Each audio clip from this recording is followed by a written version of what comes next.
할렐루야. 저희들 이 아침에 함께 봉독하실 하나님 말씀, 마태복음 16장 16절로 19절 말씀 되시겠습니다. 저와 여러분이 한 절씩 교대로 봉독하시겠습니다. 시몬 베드로가 대답하여 가로되 주는 그리스도요 살아계신 하나님의 아들이시나이다. 예수께서 대답하여 가라사대 아유나 시몬아 내가 복이 있도다.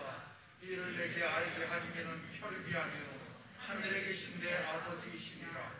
또 내게 이르노니 너는 베드로라. 내가 이 반석 위에 내 교회를 세우리니 음부의 권세가 이기지 못하리라. 내가 천국 열쇠를 내게 주리니 내가 땅에서 무엇이든지 매면 하늘에서도 매일 것이요 내가 땅에서 무엇이든지 풀면 하늘에서도 풀리리라 하시고. 아멘. 저희는 제자훈련 과정 속에 교회에 대해서 배우고 있습니다. 첫 번째, 교회가 하나님이 가지고 계시는 답이다라는 겁니다. 무엇에 대한 답입니까? 하나님의 창조의 질서가 망가졌습니다. 하나님이 아름답게 세상을 창조하셨으나 죄가 들어옴으로 인하여 망가졌습니다. 하나님이 가정을 만들었습니다. 죄가 들어와서 그 가정이 망가집니다. 거기에 대한 해답이 교회에 있다는 것입니다.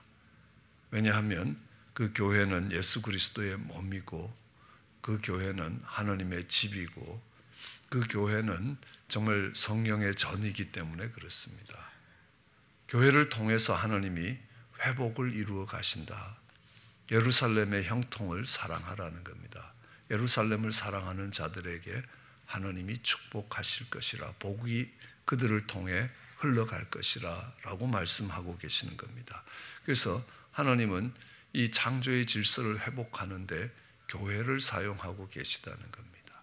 교회는 여전히 노아의 방주와 같이 시끄럽고 또 말도 많고 여러 가지 냄새나고 여러 힘든 부분들이 없는 것 아닙니다만은 그 가운데 하나님이 구원의 역사를 베풀어 가는 것은, 이 땅의 구원의 방주의 역할을 할 수 있는 것은 교회밖에 없다라고 말씀하고 계십니다. 그래서 교회를 통하여 하나님의 축복이 흘러갈 것이고, 교회는 이 세상을 향하여서는 소금과 빛의 역할을 하게 됩니다. 다르게 표현한다면 이 세상의 진리 등대가 되는 겁니다. 깜깜한 밤바다에 어디로 가야 될지 모르는 배들이 그 빛을 바라보면서, 등대의 빛을 바라보면서 삶의 방향을 고칠 수 있고 바르게 할 수 있기 때문에 그렇습니다. 교회를 다르게 이야기하면 악한 영들에 대해서 교회는 하나님의 군사라는 겁니다. 이스라엘 백성들이 출애굽했을 때 이스라엘 백성들은 그러니까 어떤 조직이 갖춰져 있지 않았고 그들은 종살이 하던 그 때가 벗어진 것도 아니었습니다. 그런데 하나님은 출애굽하는 이스라엘 백성들을 하나님의 군사라고 두 번씩이나 말씀하고 계십니다.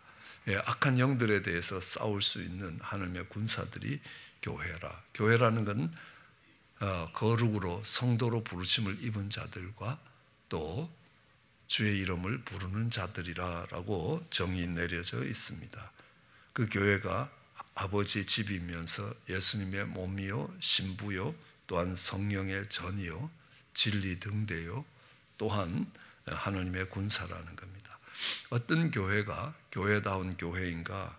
제일 먼저 하나로 정리를 한다면 우리는 오늘 읽은 본문처럼 마태복음처럼, 그러니까 이 교회가 있지만 오늘 이 18절에 보시면, 그러니까 내가 내게 이르노라, 내가 내게 이르노라, 너는 베드로라, 너는 베드로라, 내가 내 교회를 세울 것이다. 내가 내 교회를 세울 것이다. 그 교회를 세우시고 그 교회를 붙들고 있으시는 분은 주님이시라는 겁니다. 그래서 내가 내 교회를 세울 것이다. 어디에? 이 반석 위에. 그래서 그 반석을 무엇으로 보느냐에 따라서 구교와 신교가 갈라지는 것입니다. 베드로라는 교황으로 볼 것이냐, 사람으로 볼 거냐, 아니면 베드로의 신앙 고백으로 볼 것이냐? 교회는 신앙 고백 위에 세워지는 것입니다. 그러니까 예수님을 주라고 이야기하고 주의 이름을 부르고 그 주님으로 인하여 거룩으로 한 걸음 걸음 나아가는 그들의 모임을 교회라고 한다면 그 교회는 분명 신앙 고백 위에 세워져야 되는 겁니다. 예수님이 누구신가를 알아야 예수님의 이름을 부를 것이라는 겁니다. 그 이름을 부르는 사람들이 바로 교회라고 이야기를 하는 것입니다. 내가 내 교회를 이 반석 위에 세울 것이다 라는 겁니다. 그 신앙 고백이 서 있는 그 위에 내가 이 교회를 세울 것인데, 교회에 하나님이 주시는 것이 천국 열쇠가 교회에 있다는 겁니다. 천국 열쇠가 교회에 있다는 말은 교회가 묶으면 묶이고 교회가 풀면 풀릴 것이라는 것입니다. 그 권세를 하나님이 교회에 위임하셨다라는 것들을 알 수 있습니다. 그래서 그 교회가 교회다워지기 위해서는 뭐냐 하면 주는 그리스도요 살아계신 하나님의 아들이십니다라는 그 신앙 고백이 필요하다는 겁니다. 그 신앙 고백을 드릴 수 있는 사람들은 복된 사람들입니다. 시몬아, 네가 복되다라고 이야기합니다. 왜요? 네가 눈으로 보고 만질 수 있는 것으로 깨달은 게 아니라는 겁니다. 배워서 알 수 있는 것이 아니라는 겁니다. 하나님이 은혜를 베푸셨기 때문에요. 이것을 깨닫게 한 것이 하나님의 은혜였다. 이것을 깨닫게 한 것이 네가 혈육이 아니요 하늘에 계신 내 아버지시라. 하나님이 영적인 눈을 열어주시고 영적인 세계를 보게 하시고 영적인 세계의 주권자가 하나님 아버지시고 그 예수 그리스도가 하나님의 아들로 이 땅에 보내신 자라는 것입니다. 네가 보내신 자를 아는 것이 진리라고 이야기하고 생명이라고 요한복음은 우리에게 말씀하고 있습니다. 그러므로 교회는 그 진리의 터 위에 세워져야 되고 또 이 교회는 하나님이 세우시는 하나님의 교회가 되어야 된다는 겁니다. 저희 아름다운 교회는 어떤 교회로 만들어지기를 원하는가? 정말 하나님이, 그러니까 각 교회마다 어떤 특성들이 있지만 저희 교회가 갖고 있는 교회론이 무엇인가라고 이야기하면 이 성도들은 반드시 세 개의 관계가 형성되고 있다는 겁니다. 하나님과의 관계가 있고 교회 안에서 형제 자매와의 관계가 있습니다. 그리고 세상을 향하여서도 책임을 갖고 있는 것입니다. 세상을 향한 책임이 있습니다. 그래서 우리는 하나님과의 관계를 영어로는 워십이라고 이야기합니다. 주권자와 한 배를 탄 것입니다. 그러니까 형제 자매와의 관계를 펠로십이라고 이야기합니다. 그럼 연구하는 실험실 같은 데서 같이 일하는 동료라고 이야기할 때 영어로 펠로우라고 이야기합니다. 그래서 한 동료들이 함께 탄 배라는 겁니다. 그래서 그 펠로십이라는 겁니다. 먼저 예수 그리스도를 알고 예수 그리스도를 믿게 된 사람이 정말 아직 주님을 모르는 사를 예수님 앞으로 인도해야 되는 것입니다. 그래서 우리는 그것을 리더십이라고 이야기합니다. 그래서 정말 하나님과의 관계가 있는가 하면 형제 자매와의 관계가 있고 또 세상과의 관계가 있다는 겁니다. 그래서 저희 아름다운 교회는 하나님과의 관계를 라마 공동체라고 부르기를 원합니다. 라마 나요처럼 되기를 원합니다. 라마 나요는, 나요시라는 것은 집이라는 것, 기숙사라는 뜻을 갖고 있습니다. 라마에 있는 신학교 기숙사라는 것입니다. 그러므로 인하여 그곳에 사무엘이 있고 사무엘에게 배우고자 하는 선지자들이 그곳에 있었습니다. 그로 인하여 정말 그곳에서 성령의 역사가 강력하게 임하기 시작하고 다윗이 그곳으로 도망을 왔습니다. 사울의 칼날을 피하여 도망 왔을 때 다윗을 체포하러 온 사람이 그곳에 오면, 라마에 오면, 라마 나요스에 오면 그 사람들이 정말 성령의 충만, 하나님의 신으로 인하여 예언하는, 하나님의 말씀을 선포하는 그런 역사들이 일어나는 겁니다. 그러니까 도저히 참다 못해서 사울이 직접 다윗을 잡으러 왔는데 사울조차도 정말 하나님의 신에 붙들려서 예언하느냐. 그래서 이스라엘에 속담이 생겼습니다. 사울도 선지자 중에 있느냐? 그 말이 무슨 말이겠습니까? 이스라엘에서 예수 믿을 가장 마지막 사람이 은혜를 받더라라는 겁니다. 이스라엘에서 가장 사악하고 자기 사위를 죽이기 위해서 혈안이 되어 있는 그런 마음속에 가득한 미움이 있는 그도 그 라마에 오면 정말 하나님의 신의 감동을 받게 되더라. 어떤 세상에 강박한 심령을 가지고 이 예배드리는 교회로 들어오면 정말 눈물이 나고 은혜를 잊게 되는, 하나님의 영에 감동을 받게 되는 그런 예배 공동체가 되길 원한다는 겁니다. 그래서 우리는 이것을 라마 공동체라고 이야기합니다. 그리고 우리 성도들의 서로 교제를 사랑의 공동체인데, 사랑의 공동체의 모습을 가장 잘 보여주는 것은 베들레헴 공동체라는 겁니다. 이 베들레헴 공동체, 그 베들레헴에는 다윗의 집안이 있었습니다. 다윗의 집안은 어떤 집안이냐 하면 문을 열어서 그들의 고정관념과 선입관을 버리고 그들의 문을 열어서 기생 라합을 그들의 집안의 며느리로 받아들였다는 겁니다. 그럼 기생이라는 것은 헤리옷이란 단어를 사용하는데 한자리에서 직업적으로 몸을 팔던 여인이라는 겁니다. 여러분들이 잘 알다시피 여리고성이 무너질 때 그 라합은 붉은 깃발을 달고 정말 살아남습니다. 또 정탐꾼이 왔을 때 살려주는 그 정탐꾼 중에 한 사람이 살몬이었고 그것이 다윗의 조상에 있었습니다. 그리고 이 베들레헴 공동체에는 이 보아스가 있어서 정말 이렇게 이민을 갔다가 흉년에 베들레헴을 떠나서 모압으로 갔다가 완전히 거지가 되어서 돌아온 나오미와 룻을 받아주고 그들의 인생이 존귀해지고 그들의 인생이 아름다워지도록 돕는 그런 공동체의 모습들을 볼 수 있습니다. 이방 여인, 그것도 롯이 정말 소돔과 고모라가 멸망할 때 소알로 도망가서 두 딸과 관계하여 낳은 모압과 암몬이었고, 이스라엘 백성들이 가나안 땅에 들어오는 걸 방해하는 바람에 그들은 영원히 하나님의 성회에 들어올 수 없다고 정말 이렇게 저주가 걸린 그 족속임에도 불구하고 베들레헴 공동체에 들어와서는 정말 존귀한 인생이 되는 것들을 보게 되는 것입니다. 그것이 성도의 아름다운 교제가 있는 베들레헴 공동체입니다. 세상을 향하여서는 우리는 우리 교회를 아둘람 공동체라고 이야기합니다. 아둘람에 400인이 모였습니다. 환난당한 자들, 빚진 자들, 마음이 원통한 자들, 한마디로 이야기하면 참 못난 사람들입니다.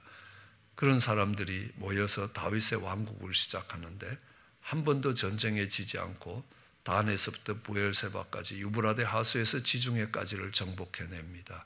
왜냐하면 그들은 은혜로 싸웠기 때문에 그렇습니다. 서로를 긍휼히 여기고 정말 이 다윗의 가장 고통스러운 시간에 함께했기 때문에, 예수님의 가장 고통스러운 십자가에 함께했기 때문에 그들을 십자가 군병이라고 부를 수 있습니다. 그런 공동체를 이야기할 때에 우리는 라마 공동체, 그리고 베들레헴 공동체, 그리고 아둘람 공동체라고 부르고 있습니다. 그것이 교회를 아름답게 만들어가는 모습이라고 생각합니다. 또 우리가 어떤 교회가 교회다운 교회가 되는가라는 데 대해서 하나님이 정확하게 모델을 제시해 주신 것이 있습니다. 이것이 요한계시록 2장과 3장에 보면 7개의 교회가 있습니다. 에베소 교회, 서모나 교회, 버가모 교회, 사대 교회, 그 다음에 두아디라 교회, 빌라델비아 교회, 라오디게아 교회라는 7개의 교회가 나오고 있습니다. 여러 번 교회에서 제가 알기로 한 7번은 이 7개의 교회에 대해서 강해를 했던 걸로 알고 있습니다. 그러니까 이 요한계시록에 나오는 7개의 교회는 정확하게 시계 방향으로 배열되어 있습니다. 약간 그러니까 원으로서 이제 에베소 교회에서 시작하면 그 다음에 서모나, 버가모, 두아디라, 사대 이렇게 쭉 7개의 교회가 시계 바늘이 가는 순서대로 배열되어서 어떤 신학자들은 이것이 시대를 이야기한다라고 이야기합니다. 그러니까 예를 든다면 에베소 교회는 초대교회 시대라면 버가모 교회는 열 황제로부터 엄청난 핍박을 받던 그런 시대이고, 그 다음에 버가모 교회는 이 기독교가 로마의 국교가 돼서 나가기 시작하고, 이 사대교회는 타락했던 중세의 교회를 이야기한다라는 것입니다. 그리고 빌라델비아 교회는 19세기와 20세기에 선교의 문이 열려서 복음이 온 세계로 퍼져가던 그때의 교회고, 이 라오디게아 교회가 마지막 때의 교회라는 것입니다. 그래서 에베소 교회는 네가 첫사랑을 버렸다는 겁니다. 이단을 잘 분별하고 정말 영적인 지식을 가지고 모든 것에 성실하고 열심이고 이런 것들이 다 있는데 가장 중요한 것은 첫사랑을 버렸다는 겁니다. 그러므로 어디에서 너희가 떨어졌는지를 생각해서 그 자리로 돌아가라는 겁니다. 회개하라는 겁니다. 그래야 된다는 겁니다. 그들이 하나님에 대한 사랑이 없었던 사람 아니라는 겁니다. 그래서 교회가 교회다울 수 있는 것은 사랑의 공동체가 되어야 된다는 겁니다. 그러니까 우리가 아무리 진리를 세우는데 그것을 사랑을 무너뜨리면서 해서는 안 된다라는 것들을 이야기합니다. 우리는 복음서의 제일 마지막 요한복음 21장에도요, 예수님이 이 제자들로 하여금 사도행전을 시작할 때에 예수님이 확인한 게 있습니다. 네가 무슨 준비가 되어 있느냐가 아닙니다. 네가 나를 사랑하느냐 하는 질문을 3번 합니다. 그 질문에 대한 대답이 이 제자들로 하여금 사도행전이라는 역사를 시작해 갈 수 있게 만들었습니다. 그러므로 교회가 절대로 잃어버리지 말아야 될 첫 번째 본질이 사랑입니다. 사랑이 뭐냐고 물으면요, 저는 이렇게 대답할 수 있습니다. 눈물의 씨앗이라고요. 사랑은 눈물의 씨앗이다. 유행가 가사이긴 하지만요, 얼마나 성경적인 걸 잘 표현하는지요. 사랑은 멋진 반지를 사서 이렇게 탁 장미꽃 40송이를 선물하는 걸 이야기하지 않는다는 겁니다. 사랑은 오래 참는 겁니다.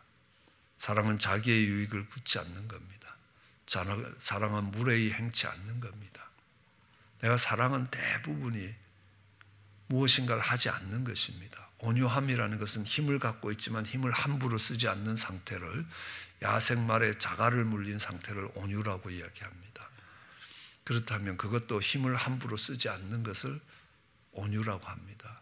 그렇다면 사랑은 무엇인가를 하지 않는 겁니다. 내가 주님을 사랑하면 주님 때문에 무엇을 하지 않는가를 확인해야 합니다. 내가 몸된 교회를 사랑한다 그러면 교회 때문에 내가 무엇을 하지 않느냐는 겁니다. 교회의 본질이 제일 먼저 사랑이라는 겁니다. 그 다음 본질이 우리가 서머나 교회로 되는, 서머나 교회는 엄청난 핍박입니다. 핍박 가운데서 정말 신앙을 지키는 모습입니다. 내가 너의 환난과 궁핍을 안다는 겁니다.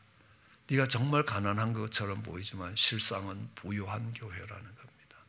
그게 뭡니까? 십자가입니다. 고난과 고통이기도 하지만요, 그 십자가가 서 있기 때문에 그렇습니다. 그것이 세상을 향하여 갖고 있는 교회의 모습이고 희생이기도 하고 고난과 고통으로 보이기도 합니다. 우린 잘 알고 있습니다. 북한도 그리고 중국도 많은 초대교회도 그 핍박을 지나오면서 교회가 거룩해졌다는 사실입니다.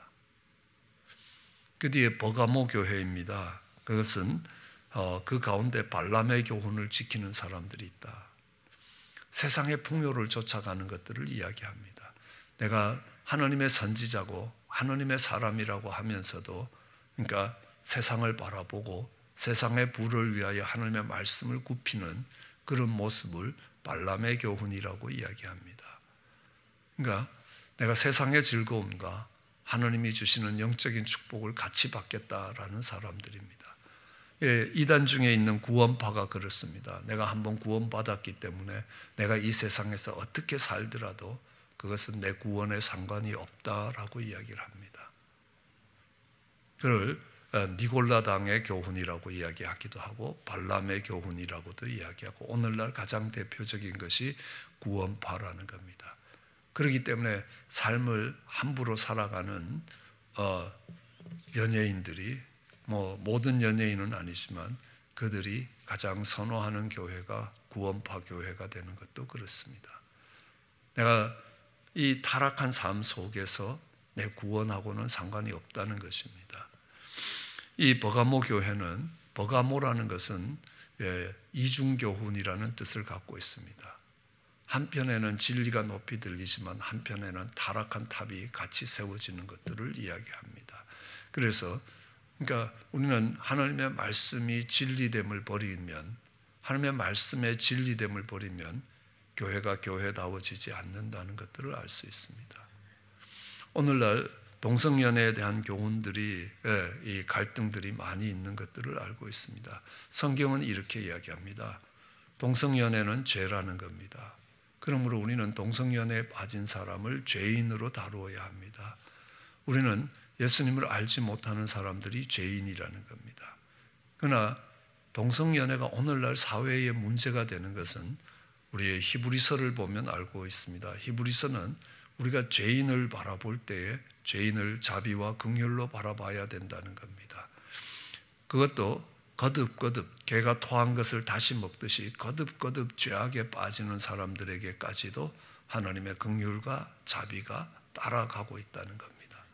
그 다음에는 정말 그들이 계획적으로 intentionally, repeatedly가 아니라 intentionally 계획적으로 그 일들을 하는 아주 동기가 악할 때까지도 하나님의 긍휼과 자비가 따라간다라고 이야기합니다.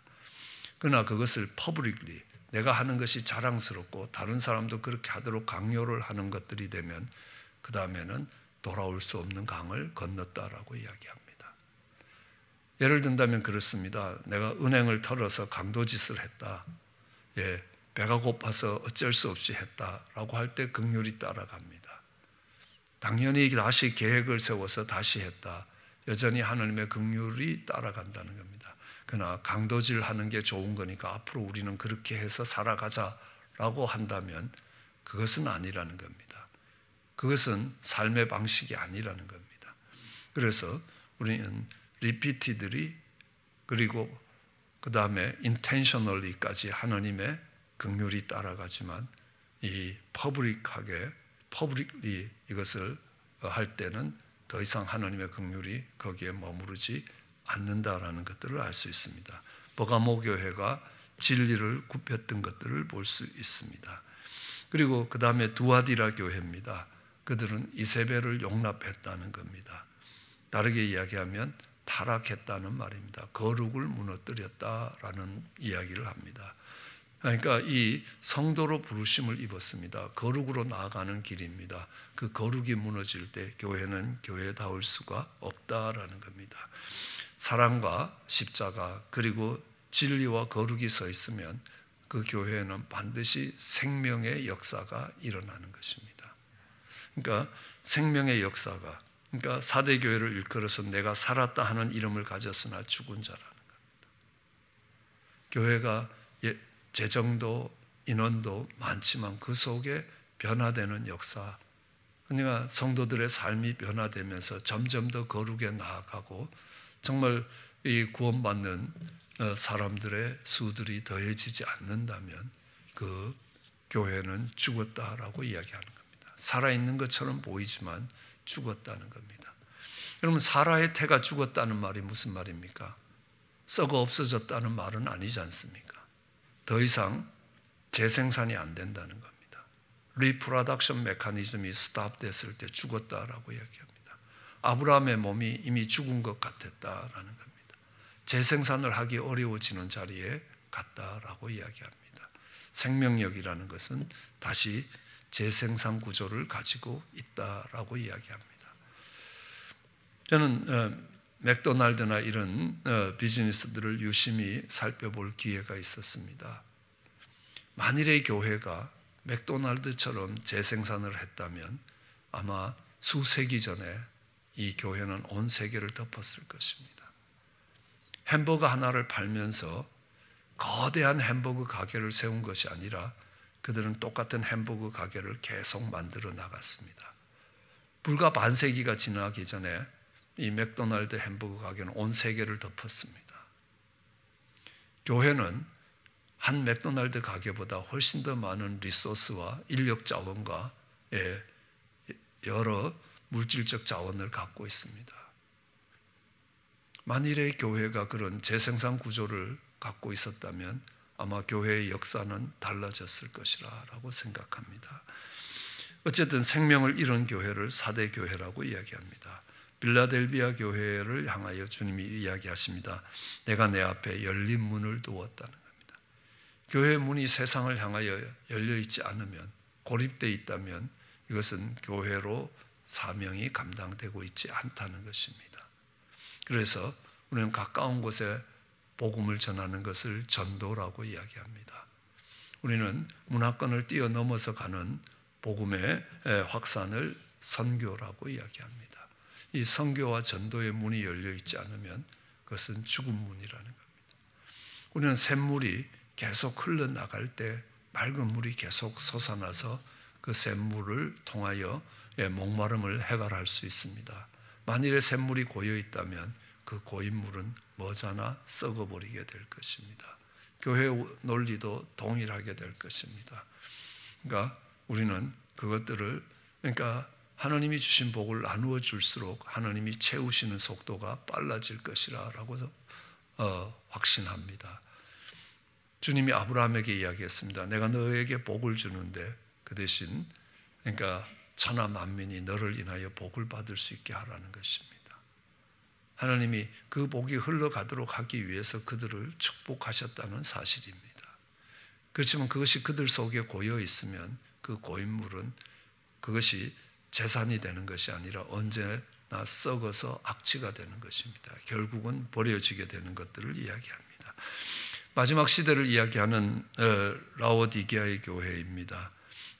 이 라오디게아 교회를 보면요, 세속화된 교회라는 겁니다. 차우려면 차고 더우려면 더우라는 겁니다. 교회의 본질을 잃어버리면 안 된다는 겁니다. 우리는 잘 알고 있습니다. 10편 1편도 복 있는 사람을 이야기합니다. 그리고 예수님이 복음서에서 첫 가르침도, 그러니까 팔복에 대한 가르침입니다. 복의 개념입니다. 세속화가 뭡니까? 복의 개념이 뒤틀어진 것이라는 겁니다. 이 세상의 풍요로움이 복이라고 생각합니다. 그것은 맘모니즘이고 우상숭배가 된다는 사실입니다.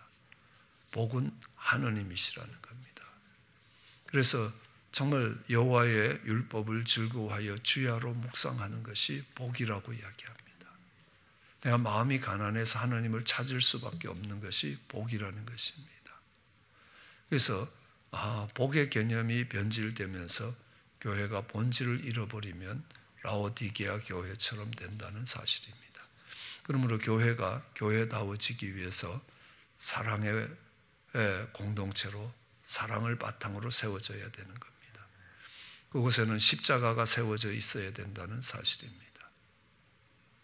그 십자가조차도 진리 위에 세워져야 합니다. 그리고 그 속에는 거룩으로 향한 움직임들이 있어야 됩니다. 그렇게 될 때 반드시 그 교회는 생명의 역사들이 나타나게 됩니다. 그 생명의 역사가 용솟음치면 그 생명의 역사는 그 교회의 경계를 넘어서 정말 세상으로 흘러가게 되는 것입니다. 교회의 문이 열리는 것입니다. 그 속에서 교회가 교회다워지기 위해서 본질을 잃어버려서 되지 않는다는 것입니다. 복의 개념을 분명하게 잡고 있어야 되는 것입니다. 그럴 때 그것이 하나님의 교회다워지게 되는 것입니다. 그래서 교회를 교회답게 만들어가는 저와 여러분 되시기를 주의 이름으로 축원합니다. 기도하시겠습니다. 사랑 은혜가 많으신 하나님, 내가 내 교회를 세울 것이라고 하나님이 주님의 핏값 위에 세운 몸된 교회를 기억하게 하여 주시고, 하나님 이 교회가 하나님을 향한 예배의 공동체로 라마나요처럼 되기를 원합니다. 하나님, 이 교회가 사랑의 공동체로 베들레헴 공동체처럼 드러나기를 원합니다. 하나님, 또한 이 교회가 세상을 향하여 아둘람 공동체로 하나님 세상 가운데 하나님의 나라를 아름답게 확장시켜 갈 수 있게 은혜를 더하여 주시기 간절히 소원합니다. 하나님, 이 교회가 하나님의 답임을 기억하게 하여 주시고 교회가 교회다워지게 은혜를 더하여 주시기 간절히 원합니다. 그곳에 사랑이 있고 그곳에 십자가가 세워지고 그곳에 진리가 그리고 거룩으로 인하여 생명의 역사들이 일어나게 하여 주시옵소서. 그 생명의 역사가 교회의 담을 넘어 세상으로 흘러가게 하옵시며 그 가운데 교회의 교회다운 복의 개념을 굳게 지키고 나갈 수 있게 은혜를 더하여 주시옵소서. 감사합니다. 그 일들을 만들어가고 그 일원이 되어가는 저희들에게 은총을 더하시기 원합니다. 감사합니다. 예수님 이름으로 기도드렸습니다.